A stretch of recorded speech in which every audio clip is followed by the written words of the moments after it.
ভারতের মধ্যে অবস্থিত সবচেয়ে শীতলতম স্থান হলো দ্রাস, যেটি অবস্থিত লাদাখে। শীতকালে এখানকার সর্বনিম্ন তাপমাত্রা -50°C, যেখানে বিশ্বের মধ্যে সবচেয়ে শীতলতম স্থান হলো আন্টার্কটিকা মহাদেশে অবস্থিত ওয়েস্টার্ন স্টেশন। এখানে পৃথিবীর মধ্যে সর্বনিম্ন তাপমাত্রা -89.2°C রেকর্ড করা হয়েছে। এবারে কথা বলছি শুষ্কতম স্থান নিয়ে।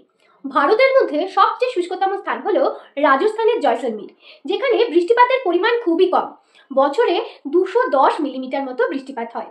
অন্যদিকে গোটা বিশ্বের মধ্যে সবচেয়ে শুষ্কতম স্থান হলো আটকামা মালভূমি, যেটি অবস্থিত চিলিতে। এখানে বৃষ্টিপাত হয় না বললেই চলে। এবারে কথা বলবো আর্দ্রতম স্থান নিয়ে। ভারত তথা গোটা বিশ্বের মধ্যে আর্দ্রতম স্থান হলো ভারতবর্ষে অবস্থিত মেঘালয় রাজ্যের মৌসিনরাম।